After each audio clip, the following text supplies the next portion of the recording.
عبده ورسوله أما بعد فأعوذ بالله من الشيطان الرجيم بسم الله الرحمن الرحيم واصبر نفسك مع الذين يدعون ربهم بالغداة والعشي يريدون وجهه وقال في موضع آخر عبس وتولى أن جاءه الأعمى وما يدريك لعله يزكى رب اشرح لي صدري ويسر لي أمري واحلل عقدة من لساني يفقهوا قولي أما بعد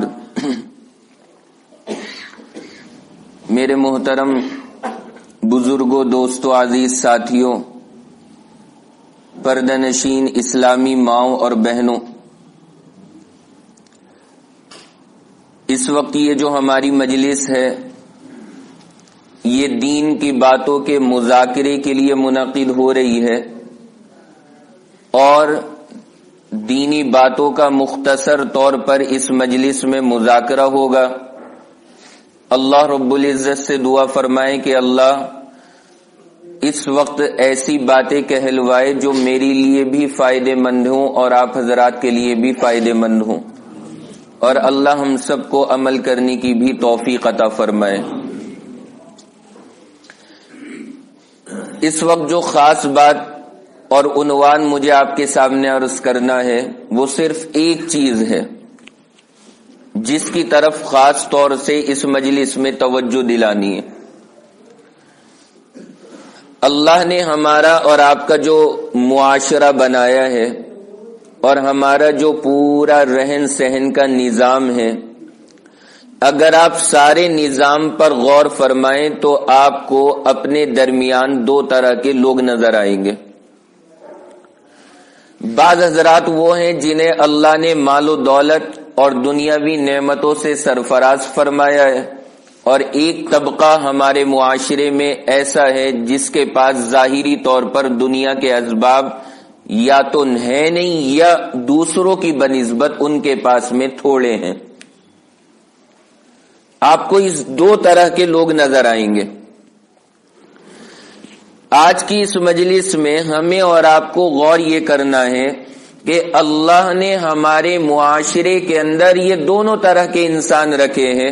بعض لوگوں کو دنیاوی اعتبار سے اللہ نے سب کچھ نوازا، اور بعض لوگوں کو اللہ نے دنیاوی اعتبار سے ان کی بنسبت کچھ کم نوازا ہے۔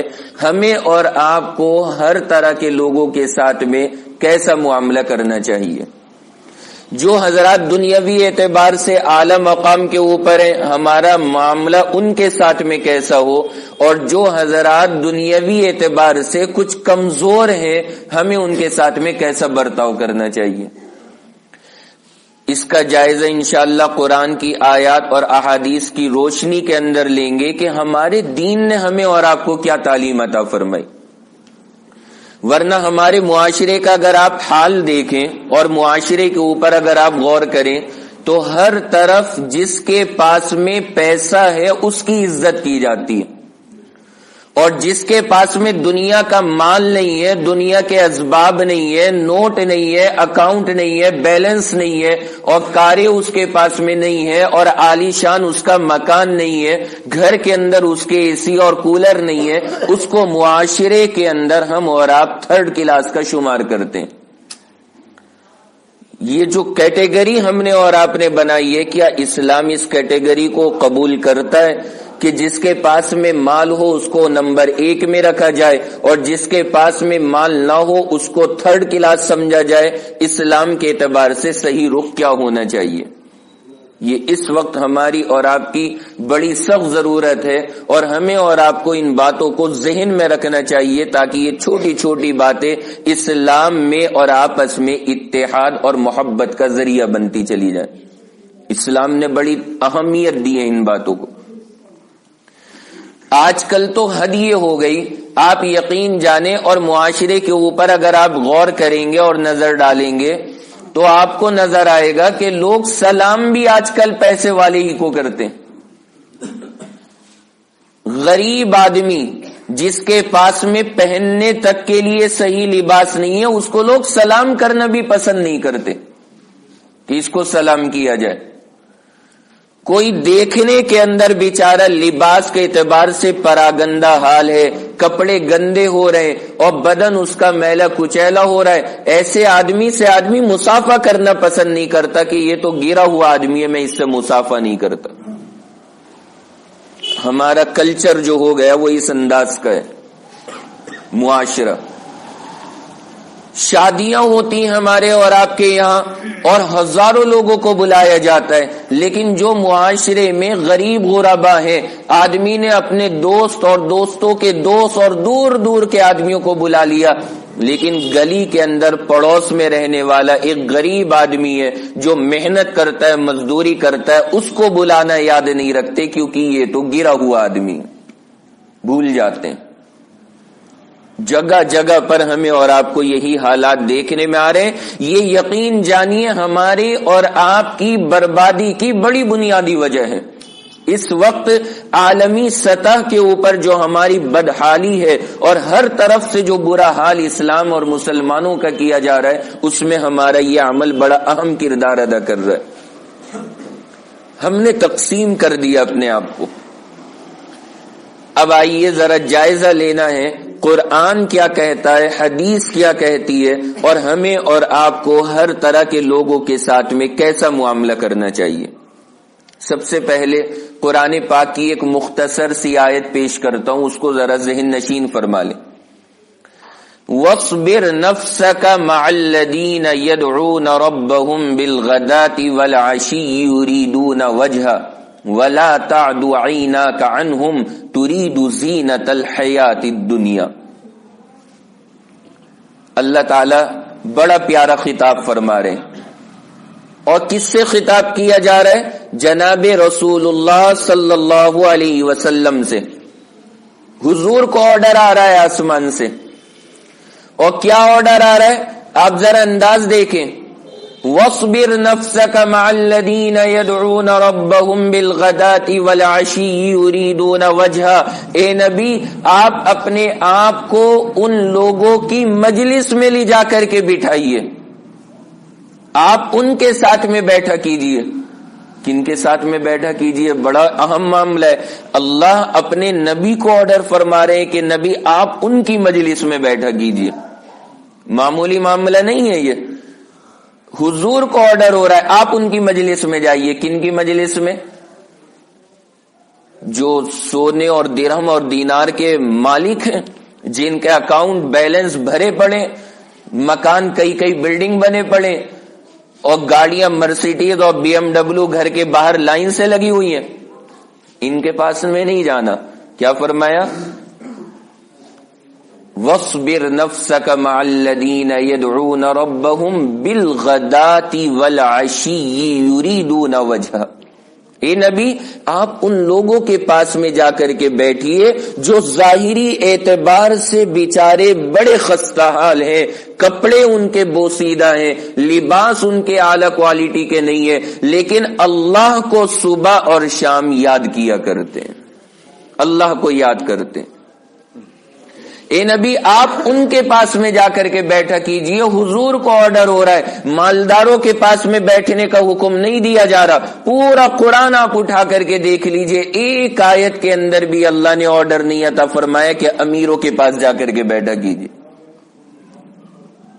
اپنے نبی کو حکم دیا جا رہا ہے کہ جو غربا ہیں، کمزور درجے کے ہیں، اور بیچارے کمزوری کی حالت میں اور غریبی کی حالت میں اللہ اللہ کیا کرتے ہیں، فرمائے اے نبی آپ ان کے پاس میں جا کر کے بیٹھا کیجئے۔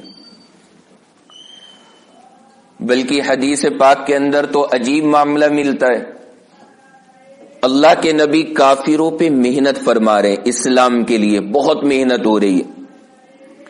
مکہ کے جو بڑے بڑے ٹاپ کے سردار تھے اور جو سارے کافر تھے، انہوں نے عجیب پیغام بھیجا۔ انہوں نے پیغام بھیجا، یا رسول اللہ، ہم آپ کے پاس آنے کو تیار ہیں، ہم آپ کی بات سنیں گے، آپ ہمیں سمجھائیں گے، ہم سنیں گے، لیکن یہ جو آپ کے پاس میں غریب لوگ بیٹھے رہتے ہیں نا، انہیں ہٹا دیجئے، آپ انہیں ہٹا دیجئے۔ ہم آپ کی بات سنیں گے لیکن غربا کو ہٹائیے اور اسپیشل مجلس امیروں کے لیے قائم کیجئے، ہم آپ کی بات کو سننے کے لیے تیار ہیں۔ ہم آپ کی مجلس میں آئیں گے، دین کی بات کو سنیں گے، لیکن ان غریبوں کو ہٹا دیجئے، ہماری شان گھٹتی ہے غریبوں کے ساتھ بیٹھنے میں۔ وہ حضرات سنیں اور غور کریں کہ اگر وہ ہوٹل کے اندر بیٹھے ہوئے چائے پی رہے ہیں اور ایک رکشہ چلانے والا ان کے پاس آ کر کے بیٹھ جائے تو وہ سیٹ بدل دیتے ہیں اپنی، کہ میں غریب کے پاس بیٹھ کے چائے نہیں پی سکتا۔ سنیں وہ حضرات خاص طور سے کہ اللہ کے نبی علیہ الصلوۃ والسلام کے بارے میں آ رہا ہے کہ مشرکین نے کہا یا رسول اللہ ہم آپ کی بات کو سنیں گے، آپ سے دین کو سمجھیں گے، غور کریں گے، لیکن آپ ان غریبوں کو ہٹا دیجئے اپنے پاس سے۔ اللہ کے نبی علیہ الصلوۃ والسلام نے تو کوئی جواب نہیں دیا، آسمان سے حضرت جبرائیل جواب لے کر کے آ گئے۔ آسمان سے جواب آتا ہے، کیا جواب آیا؟ وَلَا تَطْرُدِ الَّذِينَ يَدْعُونَ رَبَّهُمْ بِالْغَدَاةِ وَالْعَشِيِّ يُرِيدُونَ وَجْهَهُ، اے پیغمبر ہرگز بھی ان غریبوں کو اپنے پاس سے نہ ہٹانا، انہیں نہ ہٹانا۔ اگر ان کو غرض ہے ایمان لانا، ان کی ضرورت ہے، نبی آپ کی ضرورت نہیں ہے، اگر انہیں غرض ہوگی آئیں اور غریبوں کی صف کے اندر بیٹھ کر کے دین سیکھیں گے تو سکھایا جائے گا۔ اور اگر یہ دماغ کے اندر تصور آ گیا کہ نہیں ہم اسپیشل آدمی ہیں، اسپیشل دین الگ انداز میں سیکھیں گے، اللہ نے فرمایا خبردار، بالکل ایسا کرنے کی اجازت نہیں ہے، اور آپ ہرگز اپنے پاس سے غریبوں کو مت ہٹائیے گا، منع فرما دیا ہے صاف صاف۔ وَلَا تَطْرُدِ الَّذِينَ يَدْعُونَ رَبَّهُمْ بِالْغَدَاةِ وَالْعَشِيِّ يُرِيدُونَ وَجْهَهُ، خبردار ہٹانا مت اپنے پاس سے۔ آج کل جس کے پاس میں پیسہ ہوتا ہے نا، آپ اس سے کہیں کہ بھائی اپنے بچے کو ذرا قرآن پڑھوا لو، قرآن آنا چاہیے، تو کیا کہتے ہیں مالدار لوگ؟ اجی ہم آپ کو 1000 روپے دے دیں گے، ہمارے بچے کو اسپیشل طریقے پہ گھر میں آ کے پڑھا دیا کریے، گھر میں آ کے پڑھا دیا کریے، 1000 روپے آپ کو دیں گے، گھر میں آ کے پڑھا دیجئے۔ مسجد میں کیوں نہیں بھیج رہے؟ تو جواب معلوم ہے کیا ہوتا ہے؟ جواب ہوتا ہے کہ مسجد میں بچہ جائے گا تو بگڑ جائے گا، اور جو دن میں وہ کانوینٹ اسکول میں اور سینٹ میریز میں جا رہا ہے، وہاں جا کے کون سا وہ حسن بصری بن رہا ہے، وہاں پہ کون سا اسے امام بخاری کی زندگی یاد کرائی جا رہی ہے۔ اسکول میں جانے پہ نہیں بگڑ رہا، اگر مسجد کے اندر عام بچوں کے ساتھ میں بیٹھ کے پڑھے گا تو بچہ خراب ہو جائے گا۔ ہمارے بچے کو اسپیشل ٹیوشن پڑھایا جائے، یہ اسپیشل والا دماغ کے اندر رکھنے والے، اللہ نے فرمایا یہ دین کے اندر نہیں چلا کرتا، ایک صف کے اندر بیٹھ کر کے پڑھنے والے کامیاب ہوتے ہیں، اللہ درجے انہیں عطا فرماتا ہے۔ حضرت امام مالک رحمہ اللہ، 4 امام جن کی ساری دنیا میں بات مانی جاتی ہے، اس میں سے ایک بڑے درجے کے امام ہیں امام مالک۔ حضرت امام مالک کے بارے میں عجیب معاملہ لکھا ہے، حضرت امام مالک کا دور ہے اور خلیفہ ہارون رشید کا زمانہ ہے، ہارون رشید کا دور، اور کتنا بڑا بادشاہ تھا، یہ نہیں کہ چھوٹے بہت ملک کے اوپر اس کی حکومت چل رہی ہو۔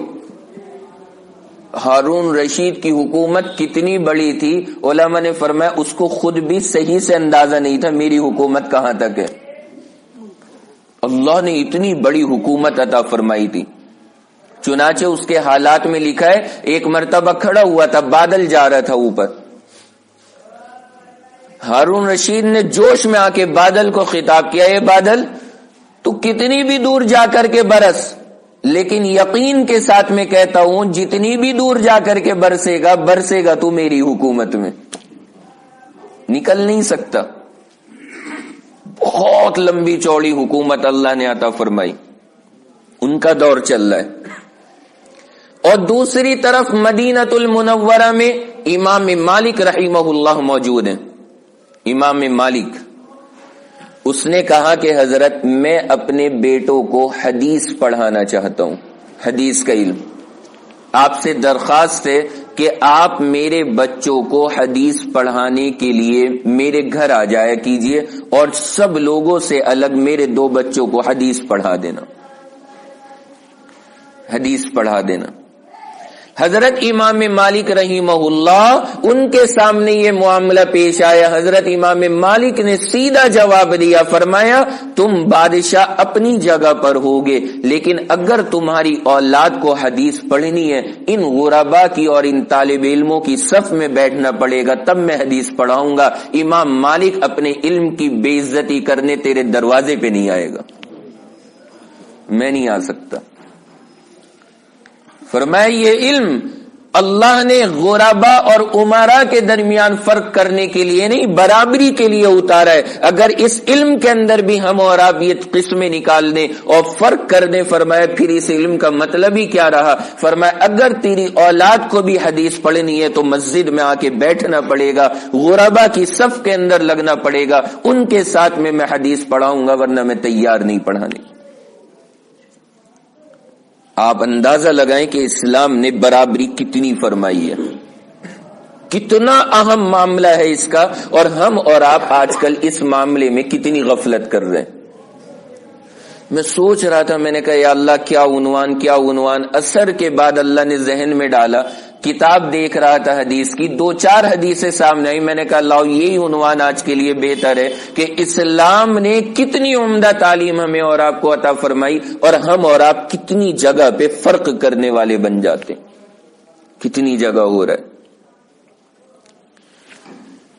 اور جو میں نے آپ کے سامنے 30ویں پارے کی سورۃ العبس کی شروع کی آیتیں تلاوت کی، ذرا وہاں آ جائیے۔ اللہ تعالی نے اپنے نبی کو بڑا لاڈ پیار ہے حضور سے اللہ کو، ظاہر سی بات ہے ساری کائنات حضور کے صدقے میں بنائی گئی ہے، اس کا تصور بھی نہیں کیا جا سکتا، لیکن کچھ مقامات پہ اور کچھ جگہوں پہ اور کچھ معاملوں میں اللہ نے عجیب انداز اختیار فرما لیا اپنے نبی سے بات کرنے میں، عجیب انداز ہے، تنبیہ فرمائی ہے، سخت انداز میں تنبیہ فرمائی اپنے نبی کو کچھ مقامات پر۔ کون سے مقامات ہیں؟ ایک مرتبہ تو کافروں نے سوال کیا آ کر کے کہ یا رسول اللہ ہمیں ان سوال کے جواب بتائیے، حضور نے فرمایا کل کو آ جانا بتا دوں گا، کل کو آ جانا بتا دوں گا۔ اللہ کے نبی علیہ الصلوۃ والسلام نے خالی یہ کہہ دیا کل کو آ جانا بتا دوں گا، انشاءاللہ لگانا بھول گئے۔ اگلے دن انتظار کر رہے، کافر آ کے کھڑے ہو گئے، آسمان سے کوئی جواب نہیں آیا، حضور پریشان ہے، کئی دن تک آسمان سے جواب نہیں آیا، اور جب جواب آیا تو کیا جواب آتا ہے؟ وَلَا تَقُولَنَّ لِشَيْءٍ إِنِّي فَاعِلٌ ذَلِكَ غَدًا إِلَّا أَن يَشَاءَ اللَّهُ۔ اللہ نے فرمایا اے نبی آج کے بعد کبھی یہ جملہ زبان سے نہ نکالنا کہ میں یہ کام کل کو کر دوں گا، ساتھ میں انشاءاللہ ضرور لگا لینا۔ انداز دیکھیں، وَلَا تَقُولَنَّ لِشَيْءٍ، خبردار کبھی نہ کہنا یہ جملہ زبان سے، یہ جملہ زبان سے مت نکالنا کہ میں یہ کام کروں گا، اللہ کو میں کسی کی پسند نہیں آتی، میری اور آپ کی کیا مجال، اللہ نے اپنے نبی تک کو تنبیہ فرما دی۔ آج ہم اور آپ جو میں کر دوں گا، میں کر دوں گا، اللہ کو نہیں ادا پسند آتی۔ ایک تو یہ مقام ہے، اللہ نے عجیب انداز میں، عجیب لہجے میں تنبیہ فرمائی، اور دوسرا یہ مقام عبس وتولى ان جاءه الاعمى، اللہ کے نبی علیہ الصلوۃ والسلام کافروں کے سرداروں سے بیٹھے ہوئے بات کر رہے ہیں، اسلام کی تعلیم پیش فرما رہے ہیں۔ ایک نابینا صحابی آتے ہیں، عبداللہ ابن ام مکتوم، مسجد کے اندر آتے ہیں، انہیں تو بیچاروں کو نظر نہیں آ رہا، وہ حضور کے پاس آئے اور آ کر کے یا رسول اللہ ایک مسئلہ پوچھنا ہے آپ سے، ایک مسئلہ معلوم کرنا ہے۔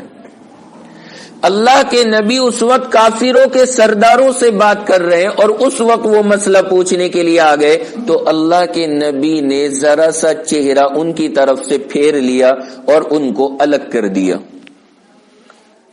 نعوذ باللہ ان کی حقارت نہیں تھی ذہن کے اندر، یہ دماغ میں تھا کہ یہ تو اپنا آدمی ہے بعد میں بھی سمجھ لے گا، لیکن یہ نہیں ہاتھ لگیں گے بعد میں، پہلے ان کو توجہ سے سمجھا دوں. چہرہ پھیر لیا آپ نے نابینا صحابی کی طرف سے. بس آسمان سے وحی آتی ہے، عبس وتولا، اے نبی آپ نے منہ بنا کر چہرہ پھیر لیا، اے نبی آپ نے منہ بنا کے چہرہ پھیر لیا. ان جاءہ الاعمى، آپ کے پاس ایک نابینا آدمی آیا. وما يدريك لعله يزكى، اے نبی آپ کو کیا پتا کہ وہ آپ کی بات کو سن کر کے اس کے اوپر عمل کر لیتا. آپ نے ان دنیا داروں کے چکر میں اس نابینا سے چہرہ پھیر لیا. صاف صاف فرمایا کہ اے نبی آپ کے اوپر نہیں ہے، آپ کے پاس میں تو جو طالب بن کر آئے آپ اس پہ توجہ دیجئے. یہ امیر اور غریب کا فرق نہیں آنا چاہیے کہ عمرا سے بات کی تو توجہ کے ساتھ میں اور غریب سے چہرہ پھیر لیا. اللہ نے فرمایا یہ ادا مجھے پسند نہیں آتی، اللہ کو اچھا نہیں لگتا. کیسی پیاری تعلیم ہے اسلام کی. آپ دیکھیں والضحیٰ، سورۃ الضحیٰ کی آخری آیت، وَأَمَّا السَّائِلَ فَلَا تَنْهَرْ، فرمایا اگر آپ کے پاس کوئی مانگنے کے لیے آ جائے، غریب آدمی کہے کہ بھائی اللہ کے نام پہ کچھ دے دو، آپ سے سوال کرنے کے لیے آ گیا، تو آدمی کیا کرتا ہے؟ ایک بار منع کر دیا، دو بار منع کر دیا. کار کے اندر بیٹھا ہے، پھاٹک بند ہے، باہر غریب لوگ آ کے دروازہ ہلکے ہلکے شیشہ کھٹکھٹا رہے ہیں. آدمی نے ایک بار دو بار منع کیا، تیسری بار میں زبان سے بدتمیزی کرتا ہے کہ تجھے سنائی نہیں دے رہا، بھاگ یہاں سے. وَأَمَّا السَّائِلَ فَلَا تَنْهَرْ، اللہ نے فرمایا بھائی کبھی بھی مانگنے والے کو ڈانٹنا مت، جھڑکنا مت. اگر نہیں دینا تو احترام سے منع کر دو، لیکن خبردار بدتمیزی نہ کرنا اس کے ساتھ. اللہ کو حالات پلٹنے میں دیر نہیں لگتی. آج ہم گاڑی کے اندر بیٹھے، وہ باہر مانگ رہا ہے، اللہ نہ کرے اللہ نہ کرے میرا رب اس بات کے اوپر قادر ہے 1 گھنٹے کے اندر دونوں کی سیٹ بدل دے. 1 گھنٹے میں بدل سکتا ہے، اللہ کے لیے زیادہ دیر نہیں لگتی.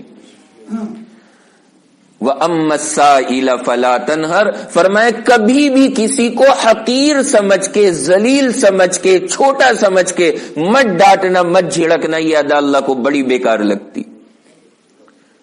ہمیں اور آپ کو انداز بدلنا چاہیے، اپنا معاشرے کا طریقہ بدلنا چاہیے. غربا کے ساتھ جن کے پاس میں زیادہ اسباب نہیں ہے، جن کے پاس میں کپڑے بھی اعلیٰ درجے کے نہیں ہے، جن کے پاس دنیاوی ساز و سامان بڑا عمدہ والا نہیں ہے، ان کے ساتھ میں بڑے اچھے انداز میں رہنا چاہیے. کیونکہ پتہ نہیں کہ کوئی دیکھنے میں کیسا ہو اور اس کا اندر کے دل کا معاملہ اللہ سے کتنا مضبوط ہو، ہم نہیں سمجھ سکتے.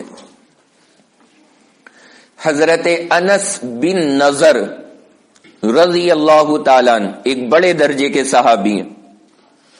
حضرت انس بن نضر رضی اللہ تعالیٰ عنہ کے بارے میں آتا ہے ان کی بہن کی لڑائی ہو گئی کسی عورت کے ساتھ میں، بہن کی لڑائی، اور ان کی بہن نے کوئی چیز اٹھا کر کے سامنے والی کے مار دی اور اس کا دانت ٹوٹ گیا. بس اب جب دانت ٹوٹا تو اسلام کا قانون چلے گا، السن بالسن، اگر کسی نے کسی کا دانت توڑا تو وہ بھی اس کا دانت توڑے گا، اسلامی قانون ہے. اب حضرت انس بن نضر کو پتہ لگا کہ میری بہن نے دوسرے کا دانت توڑا ہے، اب میری بہن کا دانت توڑا جائے گا.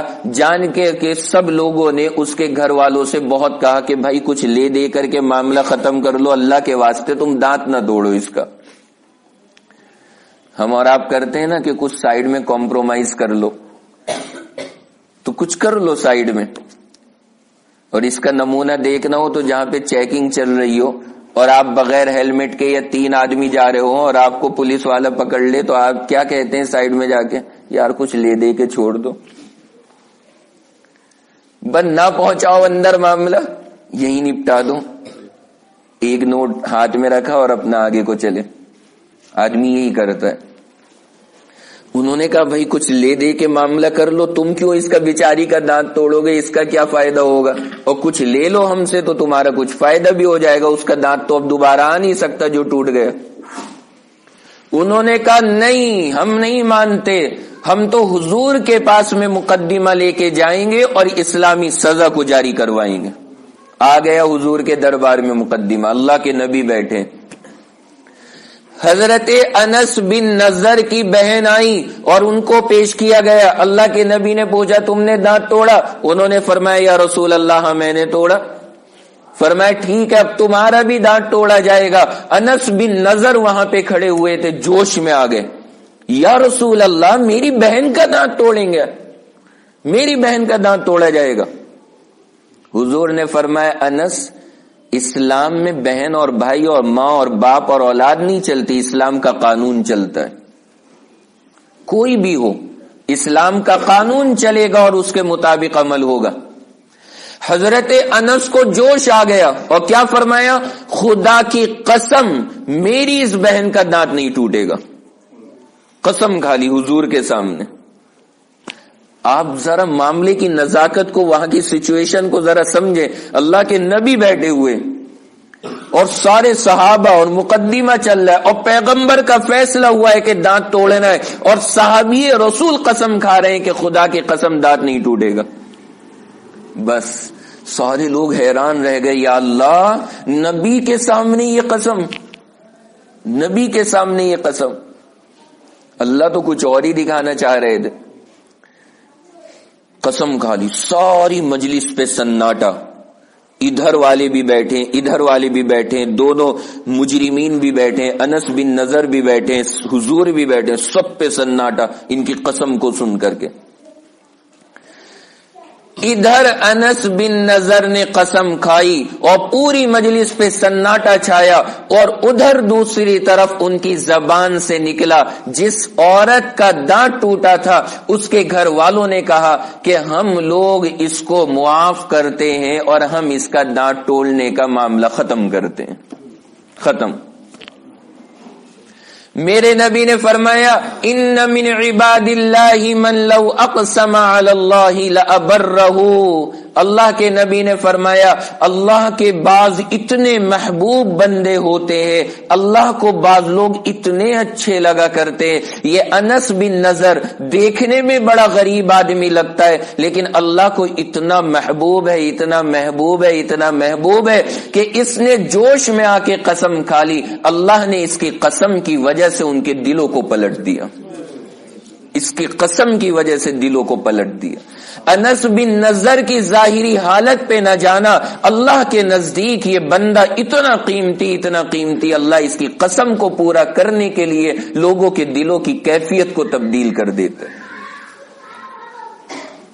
ظاہر سے فیصلہ نہیں ہوتا، اللہ نے معلوم نہیں کس کے دل کا معاملہ اپنے ساتھ میں کتنا مضبوط جوڑا ہوا ہے اور کس کا تعلق اللہ کے ساتھ میں مضبوط ہے. کسی کو حقیر نہیں سمجھنا چاہیے، کسی کو کمتر درجے کا نہیں سمجھنا چاہیے. ہر آدمی کی عزت، احترام، اس کا مقام اور مرتبہ اپنے ذہن کے اندر رکھنا چاہیے. یہ اسلام بنیادی طور پہ تعلیم عطا فرماتا ہے، تعلیم کے اندر داخل. اور کیا فرمایا ایک حدیث پاک کے اندر میرے نبی نے صحابہ کے ساتھ میں عجیب جملہ، الا اخبرکم باہل الجنہ. تمام لوگ اس کو ذہن نشین فرما لیں، کتنی پیاری حدیث. فرمایا اللہ کے نبی نے کہ کیا میں تمہیں خبر دوں جنت میں کون لوگ جائیں گے؟ صحابہ نے کہا حضور جلدی سے بتائیے کون جائیں گے، ہم تو سننے کے لیے بے چین ہیں. اللہ کے نبی نے دو جملے فرمائے. فرمایا کل ضعیف متضاعف. اللہ کے نبی نے فرمایا کہ جنت کے اندر سب سے پہلے جن کو اللہ داخل فرمائے گا وہ لوگ ہوں گے جو معاشرے میں مالی اعتبار سے، اسباب کے اعتبار سے اور کھانے اور پینے کے اعتبار سے اور پہننے کے اعتبار سے اور مکان کے اعتبار سے کم تر درجے کے سمجھے جاتے ہوں گے، اللہ اسپیشل طریقے پہ جنت کی پہلی انٹری عطا فرمائے گا، کھل جائے گی جنت۔ ایک شاگرد نے اپنے استاد سے پوچھا کہ حضرت یہ غربا اور غریب لوگ جنت میں پہلے جائیں گے، یہ امیر کہاں رہ جائیں گے سارے؟ فرمایا کہ یہ امیر تو ابھی اپنے نوٹوں کا حساب دے رہے ہوں گے نا، جو اکٹھا کیا تھا اور جو بیلنس بھرے تھے اور جو سارا معاملہ انہوں نے جمع کر رکھا تھا اور پلاٹ کے پلاٹ لے رکھے تھے اور مکانوں کی اور بلڈنگوں کے انبار لگا رکھے تھے اور 10 گاڑیاں لے رکھی تھی، ابھی حساب بھی تو دینا ہے نا، کہاں سے آیا تھا اور کہاں خرچ کیا۔ غریب آدمی کا کوئی معاملہ ہی نہیں ہے، یا اللہ تھوڑا سا آیا تھا اپنے اوپر خرچ کر لیا، حساب کچھ نہیں، اللہ فرمائیں گے چلے جاؤ پھر سیدھے۔ فرمایا کل ضعیف متضاعف، فرمایا جن کو تم کم تر درجے کا سمجھتے ہو یہی جنت میں سب سے پہلے جائیں گے۔ اور آگے فرمایا الا اخبرکم باہل النار، اللہ کے نبی نے فرمایا کیا میں تمہیں خبر دوں جہنم میں کون جائے گا؟ صحابہ نے فرمایا بلا یا رسول اللہ، ضرور بتلائیے کہ جہنم میں کون جائے گا۔ فرمایا کل عتل، اللہ کے نبی نے فرمایا نمبر 1 سب سے پہلا وہ آدمی جس کو میں اپنی زبان میں آپ کو ترجمہ کر کے بتا رہا ہوں، اکھڑ مزاج آدمی، جوازن، فرمایا کہ وہ آدمی جو پیسے جمع کر رہا ہے اور کسی کی مدد کرنے کو تیار نہیں ہے، اور متکبرین، تکبر کرنے والا آدمی، فرمایا یہ اکھڑ مزاج آدمی اور پیسے جمع کرنا اور خرچ نہ کرنے والا آدمی اور اپنے دماغ میں اپنے آپ کو سب سے بڑا رئیس سمجھنے والا آدمی سب سے پہلے اٹھا کے جہنم میں پھینکا جائے گا۔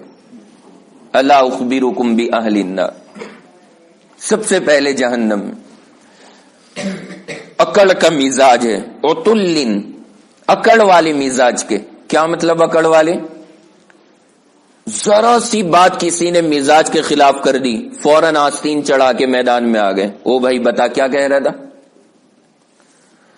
روڈ پر جا رہے ہیں، ذرا سا کسی نے ان کے جوتے کے اوپر پیر رکھ دیا، ان کی پالش خراب ہو گئی اور گالیاں دینے کے اوپر اتر آتے ہیں اور سامنے غربا پہ زور زبردستی کرتے ہیں اور اپنے مزاج کو ظاہر کیا کرتے ہیں۔ فرمائے سب سے پہلے اٹھا کے پھینکے جائیں گے جہنم میں۔ کس زمین پہ تم تکبر کر رہے تھے، کہاں پہ رہتے تھے اور کہاں پہ تم اپنی طاقت کا اظہار کر رہے تھے؟ اللہ کو یہ ادا پسند نہیں آتی۔ یہ کمزور بن کے رہنے والے جنت میں سب سے پہلے، اور یہ اکڑنے والے اور اپنی شیخی بھگارنے والے اور اپنے دماغ کو اونچا بنانے والے، فرمائے سب سے پہلے جہنم میں داخل ہوں گے۔ یہ معاملہ اللہ رب العزت جنت اور دوزخ کا فرمائے گا۔ آدمی غور کرے کہ ہم اور آپ نعوذ باللہ اس طرح کی اکڑ کے اندر تو مبتلا نہ ہو۔ اللہ ہمیں نعمت دے، میں مثال کے طور پر آپ کو بتلا رہا ہوں، 2 دوست ہیں، ایک کو اللہ نے بہترین کمپنی کا لباس عطا کر دیا، شاندار چیزیں عطا کر دی، جوتے گھڑی ہر چیز بہترین موجود ہے، دوسرا بیچارہ غریب ہے، اس کے پاس میں نہیں ہے۔ اب یہ کیا کرتا ہے؟ آ کر کے اپنی اکڑ دکھاتا ہے اس کے اوپر، ابے بھائی تو نے کون سی پہن رکھی؟ اچھا یہ ہے، دیکھ میری یہ ہے۔ تیرے کپڑے کون سی کمپنی کے؟ وہ کہتا بیچارہ میں نے تو یہی دکان سے لے لیے، کہ میرے دیکھ میں کہاں سے خرید کے لایا ہوں، فلاں شو روم کے۔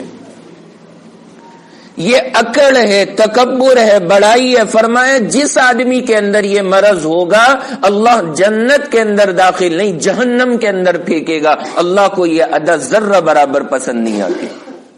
اللہ نعمتیں عطا فرما رہے، اللہ آپ کو چیزیں عطا فرما رہے، آپ اللہ کا شکر ادا کرتے ہوئے اس کو استعمال کریں۔ اگر بڑائی کے ساتھ میں اس کو استعمال کیا، اللہ کو ادا نہیں اچھی لگے گی اور اس کا ٹھکانہ جہنم قرار دیا جائے گا۔ کیسی پیاری تعلیمات اسلام کی ہیں۔ ایک مرتبہ حضور بیٹھے ہوئے ہیں، ایک صحابی آپ کے پاس بیٹھے، پڑوس میں ایک آدمی گزرا، بہت عالی شان شاندار لباس پہن رکھا، ہر چیز بالکل ہٹ اینڈ فٹ، بالکل اوپر سے نیچے تک شاندار چیزوں کے اندر سامنے سے جا رہا ہے۔ حضور نے اپنے پڑوسی سے پوچھا اس کے بارے میں کیا رائے ہے تمہاری؟ کہنے لگا حضرت یہ تو بہت بڑا آدمی ہے، بہت بڑا آدمی ہے۔ حضور نے پوچھا کتنا بڑا آدمی ہے؟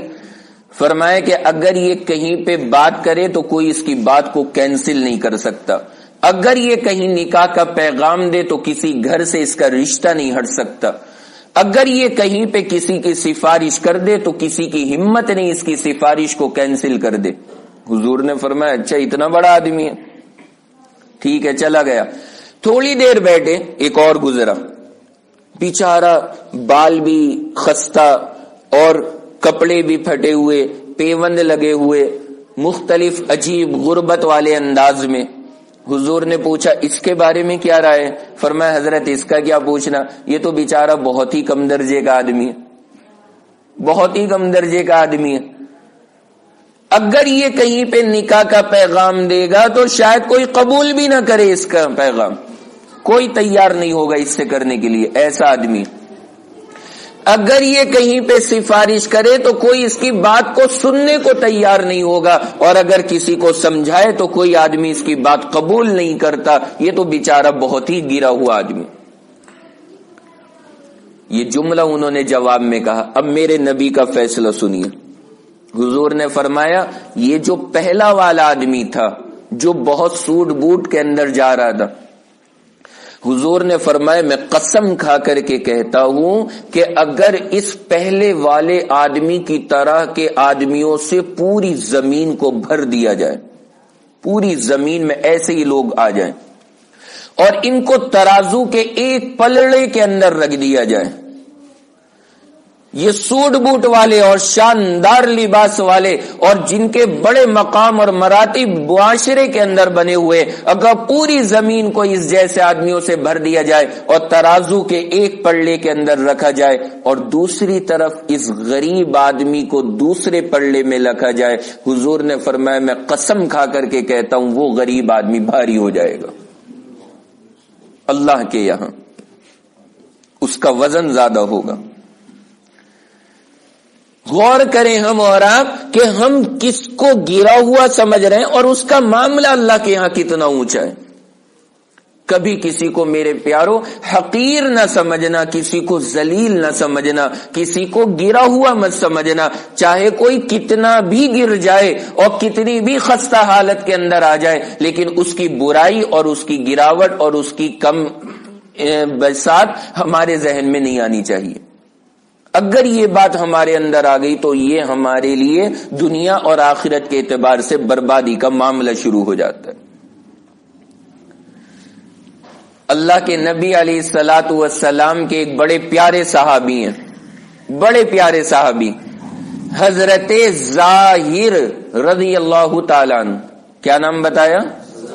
ظاہر، زاہد نہیں، ظاہر۔ آج کل نام پتہ نہیں کیسے کیسے لے کر کے آتے ہیں، نام ہی نہیں ملتے لوگوں کو۔ کتنا پیارا نام ہے ظاہر، صحابی رسول کا ہے، حضور کے بہت ہی محبوب صحابی ہیں، کوئی بھی نہیں رکھنے کو تیار۔ اچھے نام رکھنے چاہیے، انتخاب اچھے ناموں کا کرنا چاہیے۔ ابھی جب میں آ رہا تھا تو میں نے جو صاحب لے کر آ رہے تھے میں نے ان سے پوچھا کہ جس مسجد میں پروگرام ہے کیا نام ہے وہاں کا؟ انہوں نے کہا کہ چھپر والی مسجد۔ اور یہاں آ کے دیکھا یہ تو عالی شان بنی ہوئی ہے، اور نام کیا رکھا ہے؟ پتہ لگا پہلے کبھی رہا ہوگا تو بس وہی چل گیا، بس وہی چل گیا۔ بھائی جب اللہ نے اتنی عالی شان کرا دی، ساری نعمتیں آپ کو دے دی، تو نام بھی اچھا سا تجویز کر لینا چاہیے، کیا حرج کی بات ہے؟ پیارا سا نام ایک رکھ لینا چاہیے۔ اللہ نے سب تبدیل کرایا تو نام کیوں نہیں بدل سکتا؟ ایک ایسا نام جس سے ایک اسلام کی شان ظاہر ہو، اسلام کی عظمت ظاہر ہو۔ میں غور یہ کر رہا ہوں کہ ہمارے یہاں عجیب عجیب ناموں کا انتخاب ہو جاتا ہے۔ ایک جگہ مسجد میں جانا ہوا، میں نے کہا کیا نام مسجد کا؟ بکریان مسجد۔ میں نے کہا یہ بکریان کیوں ہو گئی؟ کہا یہاں بکری والے رہتے تھے، بکریاں پالتے تھے، اس لیے مسجد کا نام بکریان پڑ گیا۔ وہ بکری پالتے تھے، وہ اپنی جگہ پالتے تھے، مسجد کو کیوں تم نے بکری والا بنا دیا؟ تھوڑا سا آدمی کو احساس کرنا چاہیے۔ منتخب کر لیں، مشورہ کر لیں آپس میں، اور جو نام بہتر لگے اس کا انتخاب کر لیں. ہاں ضیاء القرآن، ہاں تو جو نام بہتر ہو اس نام کا استعمال بھی کرنا چاہیے. اچھا ہوتا کیا ہے کہ ہم لوگ نام اگر رکھ بھی لیتے ہیں تو استعمال نہیں کرتے. جب ہم استعمال نہیں کرتے تو وہ مشہور نہیں ہوتا، پھر ہم یہ کہتے ہیں کہ اجی اس نام سے تو کوئی جانتے ہی نہیں. جب آپ ہر جگہ پہ یہی نام لیں گے، ہر جگہ پہ یہی نام لیں گے، تو پھر انشاءاللہ مشہور بھی ہو جائے گا. کیا پریشانی کی بات. خیر میں عرض یہ کر رہا، ایک بڑے پیارے صحابی ہیں حضرت ظاہر، اللہ کے نبی علیہ الصلوۃ والسلام کے. اب آج کل تو ہمارے یہاں جب لڑکا پیدا ہوتا ہے تو مفتی صاحب سے نہیں پوچھنا ہے نام، بلکہ اب کیا کرنا ہے، ایک نیا مفتی آ گیا ہر ایک کی جیب میں، مفتی گوگل صاحب. گوگل کے اوپر ڈالو اور وہاں سے نام سرچ کر لو اور اپنے نام تلاش کر لو اور وہاں سے نام رکھ دو. اور ایسے اوٹ پٹانگ نام کے سن کر کے شرم آ جاتی ہے، الٹے سیدھے نام. میں یہی کہا کرتا ہوں اب مفتی کہا جائے گا اس کو، جب ہر مسئلہ جو کام پہلے مفتیوں سے ہوتا تھا وہ گوگل سے ہو رہا ہے تو مفتی گوگل. اب کیا کہا جائے اسے، ہم نے اور آپ نے درجہ ہی دے دیا اسے، ہر کام وہیں سے ہو رہا ہے. عجیب عجیب نام معاشرے کے اندر چل رہے ہیں. خیر ناموں کا عنوان نہیں ہے، میں عرض یہ کر رہا حضرت ظاہر رضی اللہ تعالیٰ عنہ یہ کہاں رہتے تھے، گاؤں میں رہتے تھے، اور اللہ کے نبی علیہ الصلوۃ والسلام مدینۃ المنورہ میں، اور ہر کچھ دن کے بعد گاؤں سے حضور کے پاس میں آتے تھے، ہر تھوڑے دن کے بعد آنا جانا رکھتے تھے. اور اللہ کے نبی کے پاس جب آتے تھے نا تو گاؤں کی چیزیں ہدیے میں لے کر آتے تھے. گاؤں کی چیزیں، کھیت کے سامان، سبزیاں، ہری ہری سبزیاں، پھل، ایسی چیزیں حضور کو ہدیے میں لا کے دیتے تھے. اور اللہ کے نبی علیہ الصلوۃ والسلام ان کو واپسی میں شہر کی چیزیں ہدیہ دیا کرتے تھے. اور اللہ کے نبی فرماتے تھے ظاہر بادیتنا وَنَحْنُ حَاضِرُهُ، کہ ظاہر ہمارا دیہاتی آدمی ہے اور ہم اس کے شہری آدمی ہیں. یہ ہمیں دیہات کی چیز لا کے دیتا ہے، ہم اسے شہر کی چیزیں دیتے ہیں. بڑی محبت تھی اللہ کے نبی کو. بیچارے بڑے سیدھے سادے صحابی، لباس بڑا سادہ سا، سب کچھ. اب سنیے آپ جو اصل بات بتانی ہے. حضرت ظاہر رضی اللہ تعالیٰ عنہ کے بارے میں آتا ہے ایک مرتبہ یہ بازار میں مدینہ کے بیٹھے ہوئے اپنا سامان بیچ رہے تھے، گاؤں سے لے کر آئے تھے اور بازار میں بیچ رہے. حضرت ظاہر رضی اللہ تعالیٰ عنہ بیچنے میں لگے. اللہ کے پیغمبر علیہ الصلوۃ والسلام وہاں پر پہنچ جاتے ہیں. دیکھا ظاہر بیٹھے ہیں اور سامان بیچ رہے ہیں. آپ پیچھے سے گئے، سامنے سے نہیں گئے، اور پیچھے سے جا کر کے حضرت ظاہر کی دونوں آنکھیں بند کر لی اپنے ہاتھوں سے. کتنے خوش نصیب صحابی ہیں کہ اللہ کے نبی اتنی مذاق فرما رہے ہیں ان کے ساتھ میں. اپنی آنکھیں حضور نے دونوں ہاتھوں سے آنکھیں بند کر دی. اب حضرت ظاہر کہہ رہے ہیں بھائی چھوڑ دو مجھے، چھوڑ دو چھوڑ دو، لیکن اللہ کے نبی نے چھوڑا نہیں. پھر اس کے بعد جب کافی وقت ہو گیا اور حضرت ظاہر پریشان ہوئے، انہوں نے کہا ذرا غور تو کروں ہاتھ کو پہچان کر کے کہ آخر ہے کس کا، کون ہو سکتا ہے. انہوں نے جب ہاتھ پہ غور کیا تو ہاتھ تو نرالا ہاتھ تھا. اندازہ ہو گیا کہ سرور دو عالم جناب رسول اللہ صلی اللہ علیہ وسلم. بس مزہ آ گیا. اب کیا کیا حضرت ظاہر نے، حدیث پاک کے اندر آتا ہے بجائے چھڑوانے کے پیچھے کو چمکنا شروع کر دیا اور اپنی کمر کو پیچھے حضور کے سینے سے لگا دیا. کہا جتنی دیر میری کمر حضور کے سینے سے لگی رہے گی کچھ برکتیں ہی آ جائیں گی اس بہانے. اور چپکا دیا پیچھے کو. اللہ کے نبی علیہ الصلوۃ والسلام بھی سمجھ گئے کہ ظاہر کو سمجھ میں آ گیا کون ہے. اللہ کے نبی نے اسی طرح ان کی آنکھیں پکڑ رکھی اور سینے سے لگا رکھے. اللہ قسمت دیکھیے آپ ان کی کیسی قسمت ہے. یہاں لگے ہوئے، یہاں پر لگائے لگائے اللہ کے نبی علیہ الصلوۃ والسلام نے عجیب جملہ فرمایا من یشتری ھذا العبد. حضور نے فرمایا وہ لوگوں، ایک غلام بک رہا ہے، کسے خریدنا ہے؟ ایک غلام بک رہا ہے، کسے خریدنا ہے؟ مذاق میں حضرت ظاہر نے فرمایا یا رسول اللہ آپ مجھے بیچ کے کیا کریں گے، میری تو کوئی بھی قیمت نہیں لگے گی، میں تو بڑا غریب آدمی ہوں، سستا ہوں، سیدھا سادہ آدمی ہوں، میری کوئی قیمت نہیں ہے، کوئی آپ کو بڑھیا قیمت نہیں دے گا میری۔ اللہ، اس وقت میرے نبی نے کتنا پیارا جملہ فرمایا، فرمایا واللہ انکا عند اللہ لست بکاسد، اے ظاہر تو دنیا کے اندر کتنا بھی کم قیمت ہو، لیکن محمد قسم کھا کر کے کہتا ہے کہ تو اللہ کے یہاں پہ سستا نہیں ہے، اللہ کے یہاں سستا نہیں ہے۔ لست عند اللہ بکاسد، فرمایا میں قسم کھا کر کے کہتا ہوں اللہ کے یہاں تیری بڑی قیمت ہے۔ یہ ظاہر کے اوپر معاملہ نہیں ہے، اللہ کے یہاں دل سے معاملہ ہوتا ہے۔ کسی کے ظاہر کو دیکھ کر کے گھٹیا نہ سمجھنا اور کسی کے ظاہر کو دیکھ کر کے عمدہ نہ سمجھنا، جس کا کنیکشن دل کا اللہ سے جڑا ہے اصل عمدہ وہ آدمی ہے، چاہے وہ کیسے بھی لباس میں ہو، اور جس کا کنیکشن اللہ سے کٹا ہوا ہے وہ گھٹیا آدمی ہے، چاہے کتنے بھی عمدہ لباس میں آ جائے۔ یہ ہے حضرت ظاہر رضی اللہ تعالی۔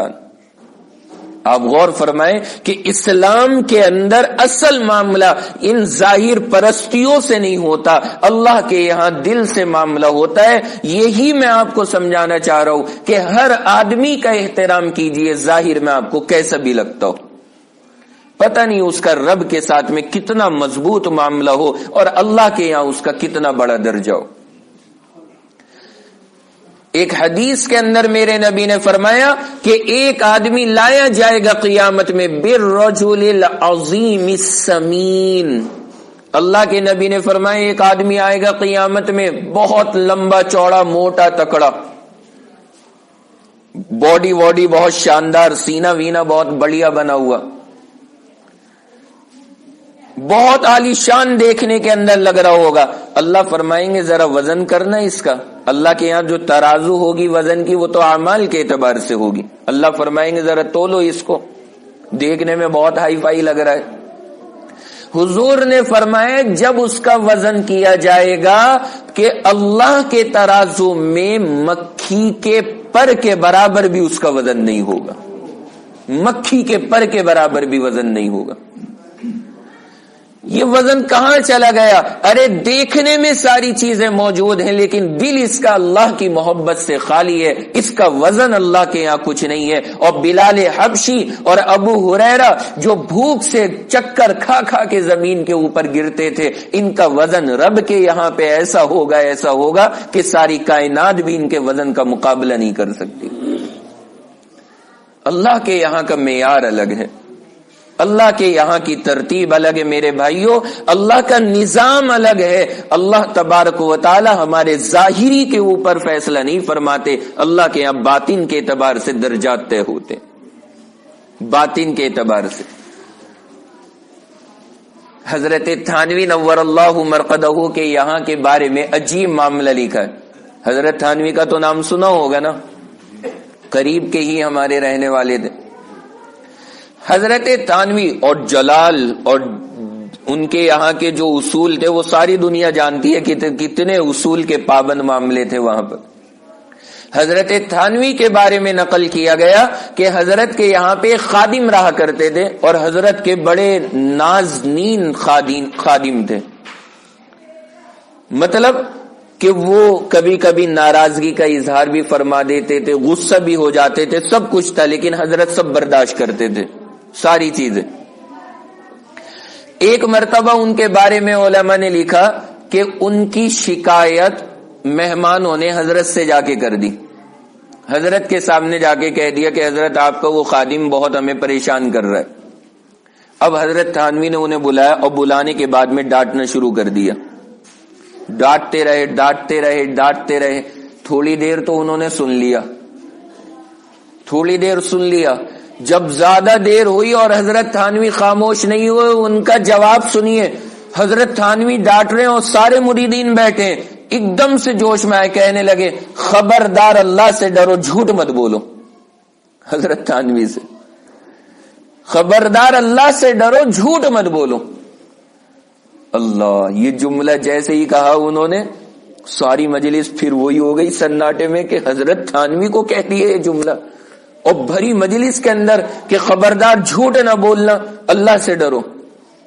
حضرت بھی خاموش ہو گئے. اگر میں اور آپ ہوتے وہاں پر تو ہمارا کیا معاملہ ہوتا؟ ہم اور اپنا بلڈ پریشر ہائی کر دیتے. اچھا میرے سامنے زبان چلاتا ہے، لے کھینچ کے دیتے. ہمارا اور آپ کا عمل. حضرت تھانوی نور اللہ مرقدہ نے فوراً عجیب جملہ فرمایا، کہنے لگے کہ نہیں بھائی بالکل صحیح بات یہ کہہ رہا ہے، میں نے ان کی شکایتیں سن کر کے اس کو ڈانٹنا شروع کر دیا، لیکن اس کی صفائی تو سنی نہیں، بغیر اس کی بات کو سنے میں نے اس کو ڈانٹا، میں نے واقعی میں غلط کیا اور اس نے مجھے بالکل صحیح ٹوکا. ہر ایک کا احترام، ہر ایک کا احترام، یہ ہے احترام جو ہمیں اور آپ کو کرنے کا حکم دیا گیا کہ ہر ایک کے ساتھ میں عظمت کا معاملہ کریں، ہر ایک کے مقام اور مرتبے کی رعایت کریں، اس کے درجے کو سمجھیں، کسی کے ساتھ میں بھی حقارت کا معاملہ ہرگز نہ کیا کریں، ہر ایک کے مقام کی رعایت کریں. اور آخری چیز سن لیجئے،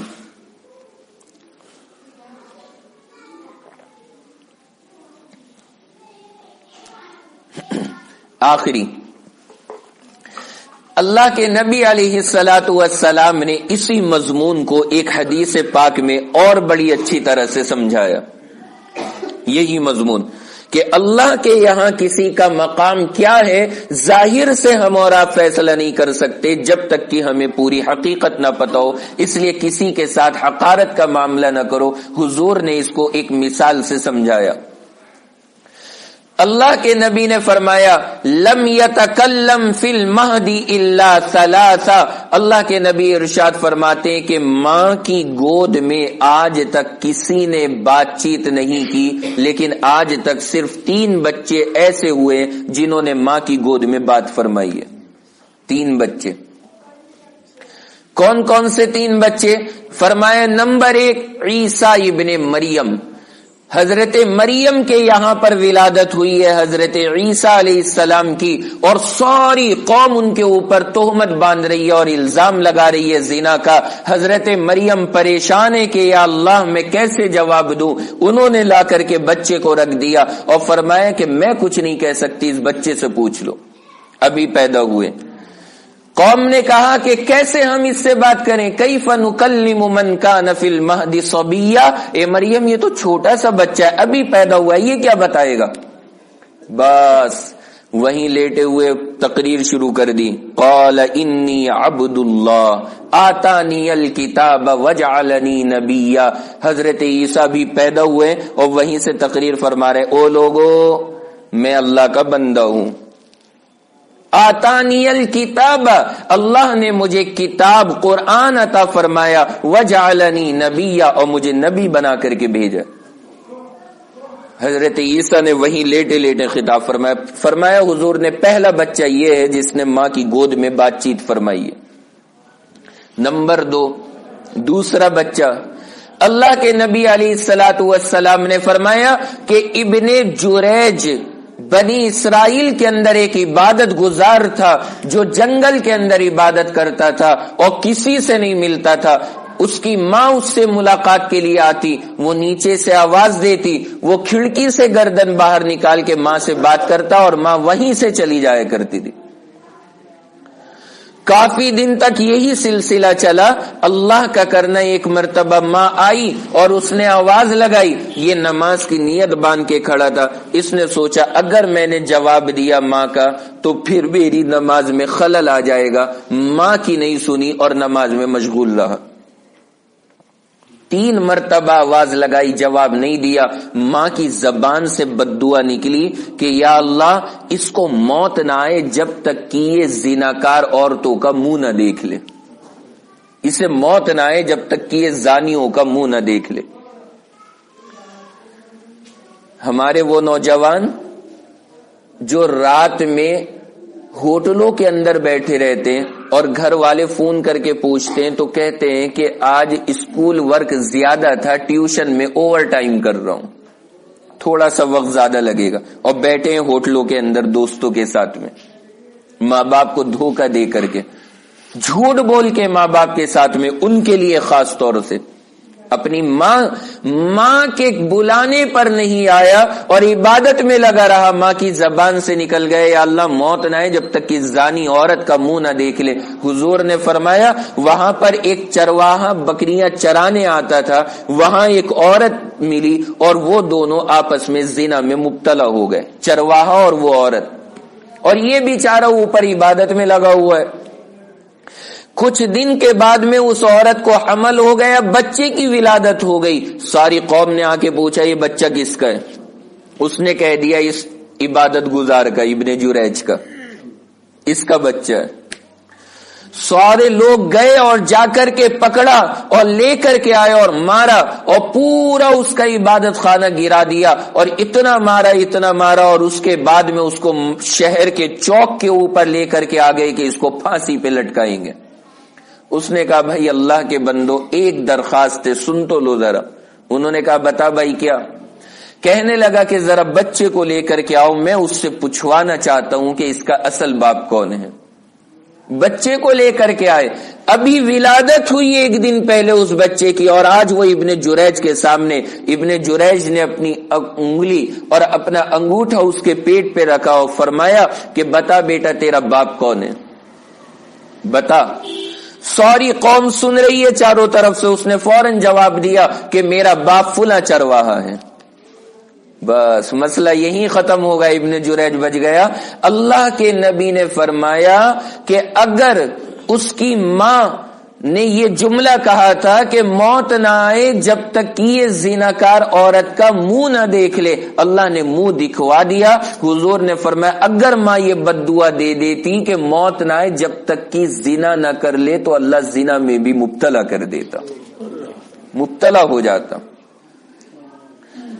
یہ والدین کو دھوکے اور مکاریاں اور والدین کے ساتھ میں نافرمانی اور والدین کے سامنے جھوٹ بولنا معمولی چیز نہیں ہے۔ ماں باپ کی زبان سے نکلے ہوئے کلمات اور ماں باپ کی دی ہوئی دعائیں اور بد دعائیں یہ چھوٹی نہیں ہوا کرتی، اللہ نے ان کا مقام اور مرتبہ بڑا اونچا رکھا۔ فرمایا یہ دوسرا بچہ ہے۔ تیسرا بچہ کون سا ہے جو اصل مجھے آپ کو سنانا تھا؟ فرمایا ایک تیسرا معاملہ یہ ہوا کہ ایک عورت اپنے بچے کو گود میں دودھ پلا رہی تھی، 4-5 مہینے کا بچہ دودھ پلا رہی ہے۔ سامنے سے ایک آدمی گھوڑے کے اوپر گزرا اور گھوڑے کے اوپر شاندار گھوڑا اور شاندار شاہانہ لباس اور تاج واج لگا کے گھوڑے پہ جا رہا تھا، بہت اکڑ کے ساتھ میں۔ ماں کی زبان سے نکلا یا اللہ میرے اس بچے کو بھی ایسا بنا دینا۔ مائیں دیکھ کر کے کہہ دیتی ہیں نا، آج کل ہمارے یہاں پہ گود میں لے کر کے دودھ پلاتی ہیں اور سامنے فلم چلتی ہے، جو ہیرو زیادہ اسمارٹ لگتا ہے تو مائیں کہتی ہیں یا اللہ میرے بچے کو بھی ایسے ہی بنا دینا۔ ہمارے یہاں آج کل یہ ہوتا ہے، جب سامنے جو منظر چلے گا وہی تو ہوگا نا، ذہن کے اندر وہی آئے گا۔ اور پھر اس کے بعد میں بڑا ہو کر کے جب وہ ماں باپ کے ہاتھ پکڑ کے اور ان کو بڈھے بڑھیوں کے ان کے مکانات کے اندر لے جا کر کے ڈالتا ہے جہاں پہ بوڑھوں کی پرورشیں کی جاتی ہیں، پھر پریشان ہوتے ہیں کہ یا اللہ ہماری اولاد نے ہمیں تو اکیلا چھوڑ دیا، جیسی تم نے تمنا کی تھی ویسے ہی تو معاملہ کیا، اولاد نے کیا گڑبڑی کی۔ خیر میں عرض یہ کر رہا کہ اس نے دعا کی یا اللہ جیسا یہ نوجوان جا رہا ہے ایسے ہی شان اور شوکت میری اولاد کو عطا کر دینا۔ بس اس بچے نے فوراً منہ ہٹایا اور ہٹا کے کہا یا اللہ مجھے ایسا مت بنانا۔ وہ بچہ بولا 2-4 مہینے کا ہے، گود کے اندر ہے، دودھ پی رہا ہے اور ماں نے دعا کی ہے یا اللہ ایسا بنا دے۔ اس نے فوراً جملہ کہا یا اللہ مجھے اس گھوڑے والے آدمی کی طرح نہ بنانا، فوراً جملہ کہا اور پھر دودھ پینے لگا۔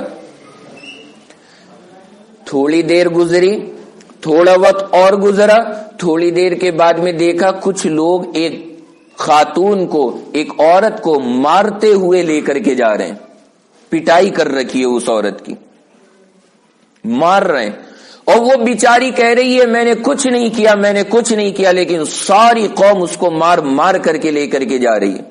ماں کی زبان سے نکلا یا اللہ میری اولاد کے ساتھ میں میری اولاد کو ایسا نہ بنانا جیسی یہ ہے۔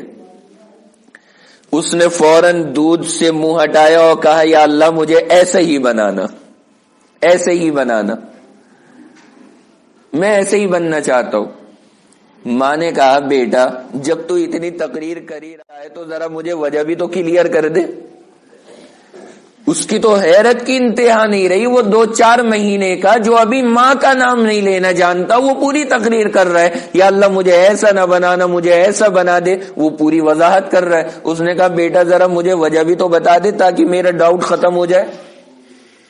آخر تو اس گھوڑے والے کی طرح کیوں نہیں بننا چاہتا اور تو اس کی طرح سے کیوں بننا چاہ رہا ہے؟ اس نے عجیب جواب دیا، کہنے لگا کہ میری ماں تجھے نہیں معلوم یہ جو آدمی جا رہا تھا گھوڑے کے اوپر شاندار لباس میں، اس کے دماغ میں تکبر تھا اور تکبر والے کو اللہ پسند نہیں فرماتا، یہ بڑائی کے اندر جا رہا تھا۔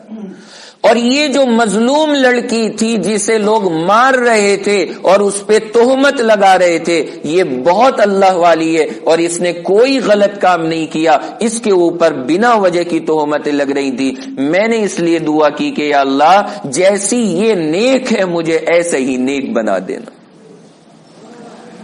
ظاہر کے اعتبار سے وہ بڑا شاندار لگ رہا ہے لیکن حقیقت کے اعتبار سے جہنم کا ایندھن بنا ہوا ہے، اور یہ ظاہر کے اعتبار سے پٹتی ہوئی نظر آ رہی ہے لیکن اس کے لیے جنت کے دروازے اللہ کے یہاں کھلے ہیں۔ فرمایا ظاہر کے اوپر فیصلہ مت کرنا، اندر کا معاملہ اللہ سے کسی کا کچھ بھی ہو سکتا ہے۔ یہ 3 بچے ہیں جنہوں نے گود کے اندر خطاب فرمایا۔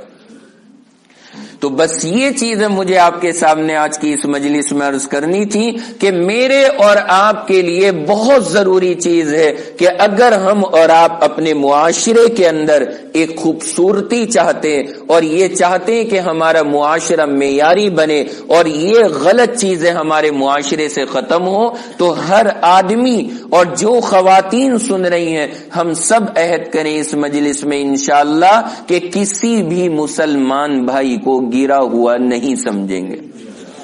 انشاءاللہ تو کہہ دیجئے انشاءاللہ۔ ہر مسلمان کا احترام کیجئے، ہر ایک کی عظمت کیجئے، ہر ایک کا مقام اپنے ذہن کے اندر بٹھائیے، ہر ایک کی جتنی آپ سے خدمت ہو سکتی ہو کیجئے۔ اگر آپ کو اس سے مزاج نہیں ملتا تو آپ علیحدہ ہو جائیے، لیکن کسی کو گرا ہوا ہرگز نہ سمجھیں۔ اگر ہم نے اور آپ نے گرا ہوا سمجھا تو ہم اللہ کی نگاہ میں گر جائیں گے، اس لیے ہر ایک کا احترام کریں گے تو اللہ نے چاہا اللہ ہمیں بھی اپنی نگاہوں میں بلند مقام عطا کر دے گا۔ کتنا خوبصورت معاشرہ ہوگا اگر ہم اور آپ سب کا احترام کرنے والے بن جائیں۔ اللہ رب العزت سے دعا ہے اللہ خود مجھ کو بھی اور آپ تمام حضرات کو، ہر مسلمان کا اور خاص طور سے غریب اور غربا اور جو دیکھنے میں خستہ حال لوگ ہیں، اللہ ان سب کا احترام اور عظمت کرنے کی ہم سب کو توفیق عطا فرمائے۔ وآخر دعوانا ان الحمد للہ رب العالمین۔ دعا فرمائے۔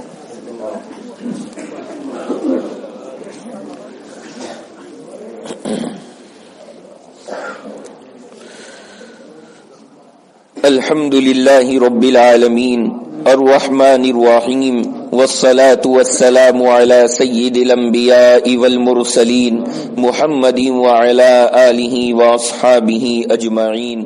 یا اللہ